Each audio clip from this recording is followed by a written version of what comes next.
नमस्कार। सांख्य कारिका में दुःखत्रय की जिस अवधारणा का प्रतिपादन है, उस दुःखत्रय के विषय में चर्चा करते हैं। दरअसल ये जो दुःखत्रय है ना, इसकी निवृत्ति ही सांख्य शास्त्र का प्रयोजन है। तो आचार्य ईश्वर कृष्ण विरचित सांख्य कारिका की प्रथम कारिका में जो शास्त्रीय अनुबंध चतुष्टय होता है, उसके प्रयोजन का भी प्रतिपादन है। कारिका को पढ़ते हैं। आर्या छंद है ये। दुःखत्रिया विघाता जिज्ञासा तदविघातके हेतौ दृष्टे सा पार्था चेन्नैकान्तात्यन्ततो भावात्। अभिप्राय यह है कि शास्त्रकार प्रश्न करते हैं कि दुःखत्रय की अवधारणा क्यों होनी चाहिए, दुःखत्रय की जिज्ञासा क्यों होनी चाहिए। इस गूढ़ प्रश्न का उत्तर देते हुए कारिका में कहा गया, क्योंकि दुःखत्रय का अभिघात है। दुःखत्रय अभिघातात्, ये दुःखत्रय अभिघातात् और जिज्ञासा तक ही जय हुआ है। अभिघाताद और स्तोष्णष्टु से अभिघातात्। दुःखत्रय के अभिघात के कारण, दुःखत्रय की पीड़ा के कारण। पंचमी है हेतु में, दुःखत्रय हेतु है, दुःखत्रय की पीड़ा हेतु है, इसलिए इसमें पंचमी आ गई। दुःखानां त्रयम् दुःखत्रयम्, तेषाम् अभिघात, उनका अभिघात है, पीड़ा है। तस्मात्, इस कारण से जिज्ञासा करनी चाहिए। दुःखत्रय कौन से हैं? सांख्य के अनुसार 3 प्रकार के दुख हैं। आध्यात्मिक दुख, आधिदैविक दुख, आधिभौतिक दुख। कौन कौन से? पहला आध्यात्मिक, दूसरा आधिदैविक और तृतीय आधिभौतिक। आध्यात्मिक अधि से आधि, अधिआत्मिक, आध्यात्मिक। आत्मा से संबंधित जो, या आत्मा से संबंध दो का बताया। आध्यात्मिक दुख जो है ना, 2 प्रकार के, शारीरिक मानसिकम चेति। शरीर के दुख मतलब बाहरी इंद्रियों के दुख, और मानसिक दुख। शरीर के दुख क्या है? आयुर्वेद के अनुसार आयुर्वेद में वात पित्त कफ, इनके कारण तमाम सारे जो रोग उत्पन्न होते हैं, वे शारीरिक दुख हैं। अथवा भूख प्यास आदि, ये सब शारीरिक दुख हैं। और मानसिक दुख क्या है? जिससे मिलना चाहते हैं वो मिला नहीं, और जिससे बिछुड़ना चाहते हैं वो बिछुड़ा नहीं। मतलब जिसको चाहते हैं वो मिल नहीं पा रहा है, और जिससे छुटकारा चाहते हैं, अर्थात जिससे नहीं मिलना चाहते, वो मिला हुआ है। अप्राप्त प्राप्त नहीं हो सका, और जो प्राप्त है अवांछित, वह वियुक्त नहीं हो रहा। अर्थात प्रियजन का वियोग, अप्रियजन का संयोग, ये मानसिक दुख है।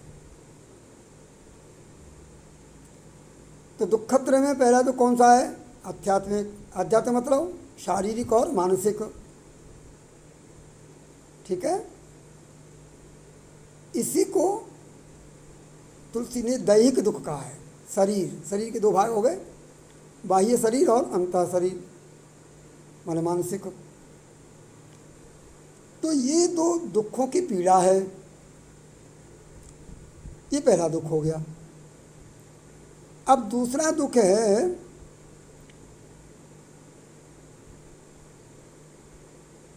शरीर के अलावा या मन के अलावा जो दूसरा दुख है वो आधि दैविक। आधि दैविक कौन सा है? दैवीय शक्तियों से, हम इसको प्राकृतिक शक्ति भी कह सकते हैं। नैसर्गिक जो शक्तियां हैं, प्राकृतिक शक्तियां हैं, तेज आंधी चल गई, तीक्ष्ण वर्षा हो गई, ओले गिर गए, बाढ़, तूफान आदि, यह जो प्रकृति संबंधी जो दुख है ना, वो आधि दैविक दुख। और तीसरा दुख है आदि भौतिक, भूत समुदाय, मतलब पशु पक्षी, मनुष्य, पशु पक्षी, सरीसृपो, विषाणु, जीवाणु, अथवा जरायुज, अंडज, जरा से पैदा होने वाले, अंडे से पैदा होने वाले, स्वेद, उद्भिज, मतलब जितने भी पांच भौतिक प्राणी हैं, मनुष्य भी हो सकते हैं, मनुष्यतर भी हो सकते हैं, उनके कारण जो दुख मिलता है वो आदि भौतिक दुख है।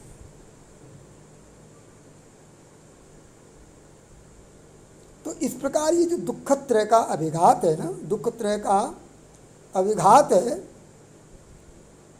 जो पीड़ा है, इस अभिघात के अभिघातक हैं सांख्य के तत्व। हेतु में यहाँ सप्तमी है, हेतु शब्द का प्रयोग करके सप्तमी है, हेतु सप्तमी। ये दुख तीनों दुखों से निवृत्ति के उपाय के रूप में ये सांख्य के 25 तत्व हैं, अथवा ये कहिए प्रकृति पुरुष का संयोग आदि से उत्पन्न जो सांख्य तत्व ज्ञान है, तत्वबोध है, और सांख्य तत्वबोध के उपरांत तो सांख्य का व्यवहार है, ये इस दुखत्रय का अभिघात करता है, नष्ट कर देता है, विनाश कर देता है। तो जो तीन प्रकार के दुख हैं उस दुखों के विनाश के हेतु बनते हैं ये सांख्य तत्व। इसलिए जिज्ञासा, इनको जानने की इच्छा होनी चाहिए। जिज्ञासा मतलब ज्ञातुम इच्छा, जानने की इच्छा होनी चाहिए।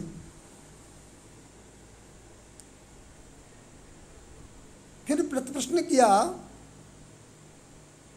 कि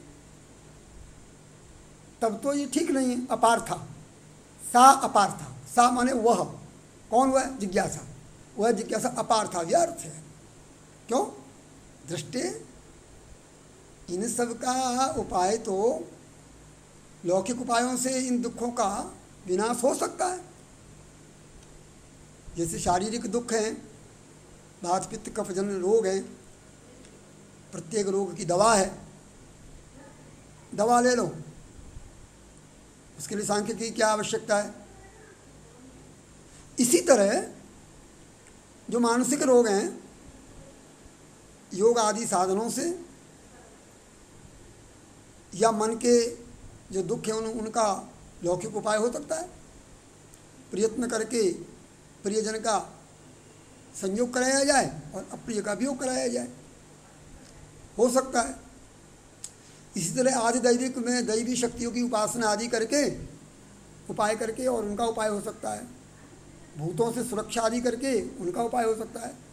तो इन दुखत्रय के अभिघात मात्र से परेशान होकर के अगर सांख्य बोध की अपेक्षा है, जिज्ञासा है, तब तो अपार था, तब तो बेकार है। चेत, यदि ऐसा माना जाए, प्रतिपक्षी या सांख्य तत्व के प्रतिपक्ष में खड़ा हुआ कोई व्यक्ति ये तर्क दे कि ये तो ठीक नहीं है ये मानना, तो अगर सांख्य इसीलिए है तो बोले न चेत न ऐसा है, तब ये तर्क ठीक नहीं है। क्या तर्क ठीक नहीं है? कि लौकिक उपायों से इन दुखों का शमन हो जाएगा, यह उपाय ठीक नहीं है। क्यों ठीक नहीं है तर्क? क्योंकि लौकिक उपायों से दुख निवारण में दो समस्याएं हैं। क्या समस्याएं? एकांत अत्यंत अभावात। एक तो एकांतिकता का अभाव और दूसरा आत्यंतिकता का अभाव। एकांतिकता के भाव का मतलब यह है, एकांतिक कहते हैं कि जिन दुखों से हम पीछा छुड़ाना चाहते हैं वे दुख उन दुख निवृत्ति के उपायों से छूट जाएंगे, यह कोई अनिवार्य नहीं है। एकांतिकता का मतलब जरूरी नहीं है कि आपने दवा ले ली तो रोग हट ही जाएगा, दवा लेने के बाद भी रोग रह सकता है। प्रियजन के मिलन आदि से आपका मन संतुष्ट हो ही जाएगा, यह कोई आवश्यक नहीं। मान लिया जाए हो भी गया तो फिर आत्यंतिक नहीं होगा, मतलब हमेशा हमेशा के लिए सदा के लिए नहीं होगा। कुछ समय के लिए रोग छूट गया और रोग फिर संभावित है। तो दुख निवृत्ति एकांतिक नहीं होगी और आत्यंतिक नहीं होगी, अर्थात एक तो अनिवार्यतः नहीं होगी और एक हमेशा के लिए नहीं होगी। जबकि सांख्य के बोध द्वारा जो दुख निवृत्ति होगी वह एक तो अनिवार्य एकांतिक भी होगी और आत्यंतिक भी होगी। इसलिए सांख्य से भिन्न उपायों से दुख निवृत्ति में और सांख्य तत्वों के बोध और आचार द्वारा दुख निवृत्ति में ये अंतर है। क्या अंतर?